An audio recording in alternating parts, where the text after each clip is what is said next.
Hi, good morning. Joe here at Woolly Cottage. Oh, for crying out loud. Hurry up. Dog. Come on. She's seen me prepping. Come on up. She's seen me sort myself out. She leaves it to the last flaming minute. Mischief. No messing around today. Can't be doing with it. Right, so today was day 12. Hold on a second, let me just grab my cup up. Oh, because it's a bit nippy this morning. Oh, dog. Now, as I said yesterday, I didn't have day 12 Advent. Didn't have it. So I've had to go and have a rootle around up the stairs. Can't quite remember how I made yours up, but they're all double carded anyway. So I've had a rootle through my stash and put together the ingredients into the back. So if my little blend looks a bit different from yours, do apologise. But you guys got all the stuff you paid for, so at the end of the day, that counts. Mine's only a demonstration anyway. So the name for this bat was Hazel. So it was all the lovely soft brownie sort of tones.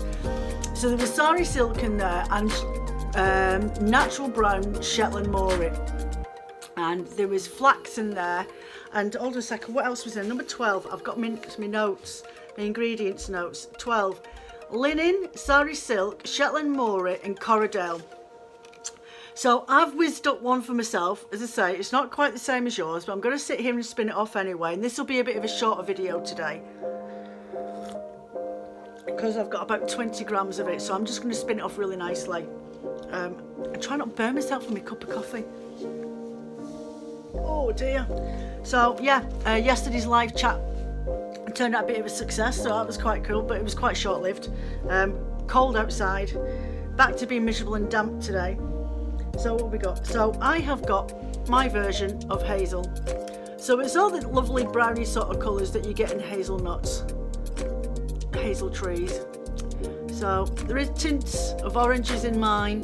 Then I've got the browns from the sari silk, the brown sari silk. So if you're ever looking for it, it's called chocolate box. Is it chocolate sari silk from World of Will, which is it's my main supplier. So I buy a lot of my stuff from there. And that's mine in its essence. It's not much different looking from yours, but mine's a bit more flimsy because I didn't have very much Shetland Moorie left, so I've had to go more with the Corriedale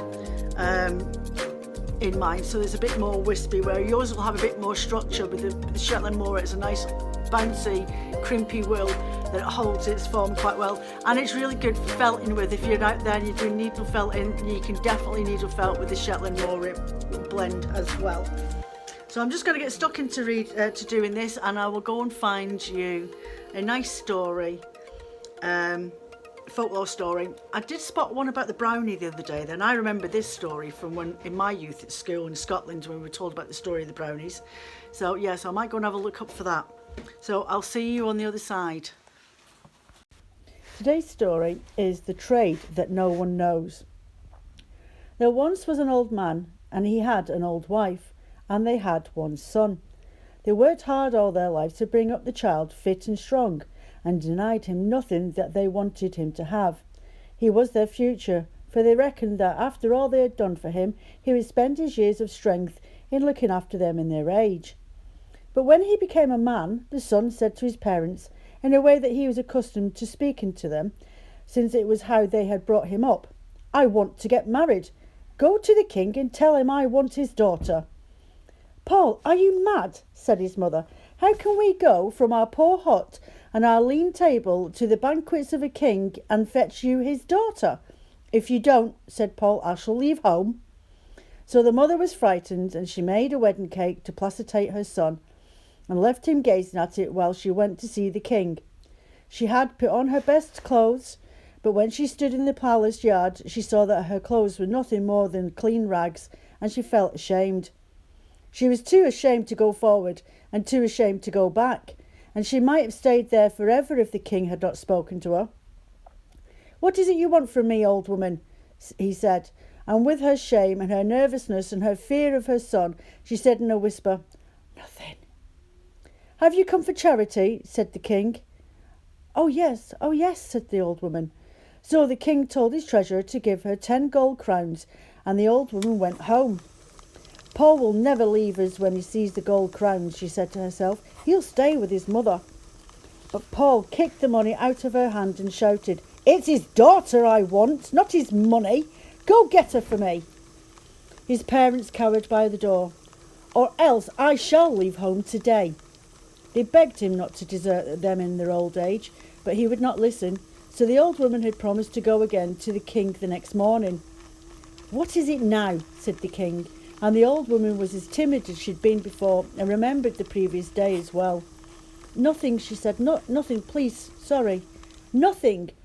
Was 10 crowns yesterday, said the king, and he gave her 10 crowns more. Where is the princess? Said Paul. Never mind, the princess, said his mother. Look, money. Now we can find you a nice girl for a wife. You don't want me to marry the king's daughter? Said Paul. You've been tricking me all this time. What kind of house is this to bring a princess to? Said his mother. I shouldn't bring her to this house, said Paul. I'll build one for myself. And leave us to die? Cried his parents. Such gratitude. But now, said Paul, since you've tricked and cheated me, I shall leave here in the morning. No, I'll leave now. And he made to open the door, but his parents clung to him and reminded him of all the years that they had spent rearing him and of their loneliness and how everything was done for his happiness. Then fetch me the princess, said Paul, tomorrow without fail. So there was nothing for the old woman to do but to go to the king in the morning. And the king said, What do you want now? Please, said the old woman. Not more money, said the king. There must be something else that brings you to the palace every day with fear on your face. Answer me the truth now, or your life may not last. So the old woman was made to tell the king that her son wanted to marry the princess. Then, said the king, they shall marry, if my daughter is also willing. And the princess said, I don't mind, provided that he's a young man first lessons a trade that no one knows. This pleased the mother greatly, and the king gave another 10 crowns and sent her home. Where is the princess? Said Paul, and he took up to his pack and he had filled with the wedding cake to feed himself on his travels. I told you I would not stay unless you brought her with you. I have not brought her, said his mother, and you will stay. The princess agrees to marry you, but only when you have learnt the trade that no one knows. And since no one knows, then you can't put that pack down and give over to your grand ideas. Bring in some logs, my knees are cold. Bring them yourself, mother, said Paul. Father, will you help you? I'm going to find where I may learn the trade that no one knows. Thank you all for you have done, and for me and my wedding cake. And so he closed the door on their wailing anger and journeyed into the forest. He journeyed for many weeks and months, but found no teacher of a trade he would learn. He sat down one evening in a thicket to rest his tired legs and to eat the last of his cake. A hag came up to him and said, You are wretched and weary. Why so? You can't help me. I'm too spent to tell you, said Paul. Perhaps I can tell you then, said the hag. If you go straight on through the forest, you will find what you are looking for. Paul jumped up, no tiredness now, and ran straight through the forest. Soon he came to a castle, and 4 giants rushed out to meet him, shouting, Do you want to learn the trade that no one knows? Of course, said Paul, that's why I've come here.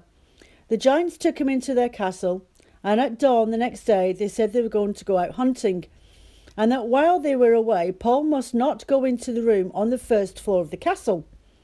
But the moment he was alone, Paul thought, I've made a big mistake in letting them bring me inside this place, and I'll probably never see the world again. So I may as well go and see this room that they think so is important. He climbed the spiral staircase until he found the first floor in the wall. He opened it, and inside the room was a golden ass by a golden manger. Come take the halter from my head, said the ass, and hide it under your shirt. If you ever understand its use, then it will be your use for you. Paul took the halter, and when the giants came back from the hunting, they asked him if he'd entered the room. No, said Paul. Yes, said the giants, we know. And they thrashed him with ash sticks, and if he had not been wearing the halter over his ribs, he would have been crushed by the blows. The next morning, the giants went out again hunting, but before they left, they warned Paul not to go into the room on the second floor of the castle. I feel half dead already after last night, Paul thought. Another half won't make any much difference. And he climbed the stair to the second floor. Inside the room sat a beautiful girl. She wore gold and silver, and she was mounting diamonds in every lock of her hair. She sat with her face a little from Paul, and she seemed not to have noticed him. So after looking at her for a long time, he turned to leave. "Take this key," she said, "and guard it. And if you ever understand its use, it will be of use to you." And she gave him a golden key from her waist. The giants came home. "Did you go in that room?" They said, "No." "Yes, we know." And they clubbed him down and beat him worse than before. "If you go into the room on the third floor," the giants said as they left the castle the next morning, "we shall not have mercy on you at all, and you will be dead." "I'm not likely to survive it as it is," thought Paul. "So let's go to see what's in that room. I bet it's treasure." It was heads. The room was piled with human heads. Some had been there a long time, and others not very long, and they were all heads of young men, and there was a space waiting for one more. Paul went back to the stair, but one of the heads called out to him, "Don't go. You're the first visitor we've ever had. Talk to us." "Talk to us," they all mumbled. "What shall I say?" "Tell us why you're here," they chattered. "I came to learn the trade that no one knows," said Paul. "So did we. So did we." "Then what's the trade?" We don't know. "You can never know if you obey the giants," said the first head. "We were so keen to learn that we never went to the rooms while the giants were out. And on the third night the giants said we should never learn and cut off our heads." Paul asked what he ought to do. "Take this chain," said the head, and it grunted and rocked across the floor towards him, dragging a chain between its teeth. "It's only an iron chain," said Paul, bending down to look at it. "Haven't you got a gold one? If you ever understand its use, it will be of use to you." "Take it, take it," shouted the other heads, and they began to rattle and jump. Paul took the chain quickly and locked the door behind him. This time the giants didn't even bother to ask. They set about Paul as soon as they came in, and they threw him out of the castle. "Find your princess now," they said. "You've learnt the trade that no one knows." Paul went back home through the forest. "Well," he thought, "if that's the case, then these bruises have been all worth it, but I wish I knew what I'd learnt." When he stood outside the palace, he felt very unsure of himself. He was dirty and ragged, and he had no idea what to say to the princess. "At least I don't have to go in stinking," he said as he stripped off his shirt to wash himself in the brook that ran below the palace wall. Under his shirt was a golden halter, and he unwound it and dropped it onto the earth. Immediately, capsized horse stood before him. He unwound the chain and dropped that. A hare and a greyhound appeared, and Paul was dressed in hunting green astride a Campanian horse, and a greyhound chased the hare. As they all passed below the high towers, the king looked out and saw a splendour of a huntsman, and he sent the heralds out to invite him to a banquet in the palace. Paul heard the riders behind him and thought that he was being pursued, so he shook the halter and the chain, and the horse, the greyhound and the hare vanished, and he found himself sitting on the ground dressed in his old clothes. The riders passed him by, and later returned to the king to say that the huntsman had outrun them on his horse on the wind. Paul now went back to his parents' hut, and after a good sleep he said to his father, "I'm going to practice what I've learnt, and when I've become fine chestnut mare, take me to the palace, and the king will buy me. But whatever you do, don't sell the halter, or else I'll be a horse forever." Paul shook the halter, and his father led off to market the chestnut mare that the city had ever seen, and he asked such a high price for the mare that no one could afford to buy it, and the news of it reached the king. He went to the marketplace, and as soon as he saw the mare, he knew that he must have it for his stables. He gave the father the price that was asked, and 10 gold crowns on top. "I'm afraid, your majesty, that you can't have the halter," said the father. "No matter," said the king. "I'll have the one made of gold and diamonds." When the father arrived home, he shook the halter, and soon after nightfall his son came through the doorway. Next morning the city was full of news that the king's new chestnut mare, for which he had paid the highest price in memory, had gone from her stall. When the wonder died down, Paul took his father to the palace, and close beneath the wall looked for for a firm piece of level ground and stood on it. "Take this key, father," he said, "and shake it. Sell me to the king, and whatever you do, don't sell the key." The father shook the key, and below the palace wall on a piece of firm level ground stood the finest church in the land. When the king saw this church, he sent out his heralds to find who had built it so quickly, came back and said it was the work of a holy man, clothed in rags, who was willing to sell the church to the king for 13 chests of treasure. The king sent his heralds back to bargain with the holy man, and while they were doing so, the hag that had directed Paul to the giants came up, and she saw at once what was happening. Now this hag herself had learnt the trade that no one knows, and she was astonished to find that Paul had survived the giants and that she had a rival in the knowledge. So she joined in the bidding against the king's men. She waited until the king had offered 17 chests of treasure, then she offered 10 times that. The father was so confused that he forgot to keep hold of the key, and the hag was far away in the crowd before he remembered. He ran after her, but she would not give up the key. "It is mine," she said. "It belongs to the church, which I have paid so much for." The father seized the old woman by the neck and began to throttle her. In the swaying and fighting, she dropped the key, and it changed into a dove, soared over the palace wall into the gardens. The hag became a hawk and swooped up upon the dove, but the dove became a garland and fell into the hands of the princess, who was walking in the rose arbours. The hag resumed her shape and begged the princess for the garland. "For luck," she said, but the princess would not. The hag tried to snatch the flower, but they turned into millet seed and scattered across the flagstones.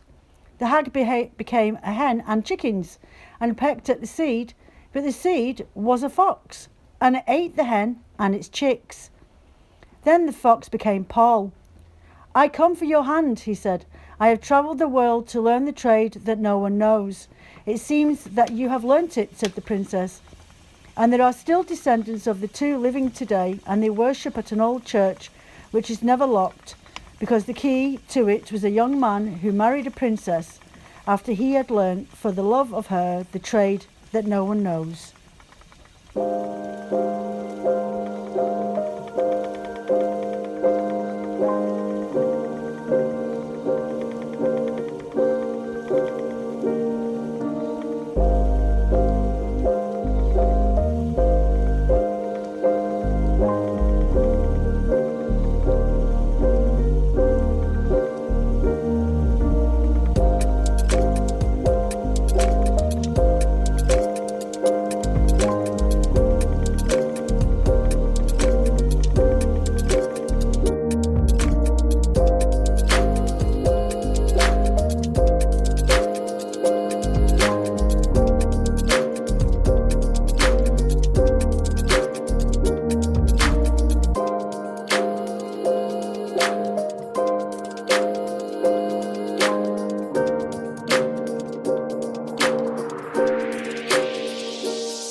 So there we go, one hazel themed hand spun wool.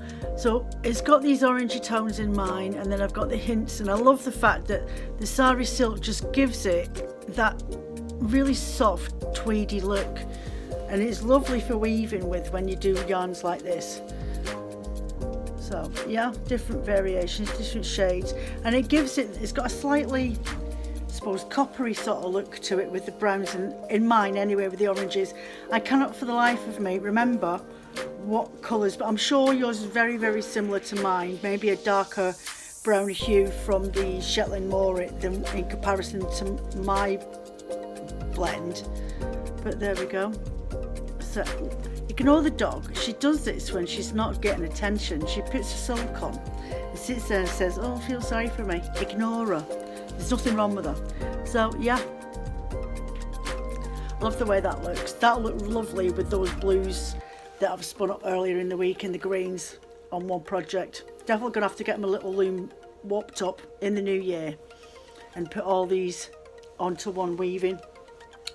So I am actually filming this on day 12 Advent, so I'm going to get this uploaded as quick as I possibly can, and then later on this afternoon I've got to then video day 13 so I can get back on track again. So by the time I find my feet in yesterday, it was tea time and there was just no way I was in a fit state to do anything last night.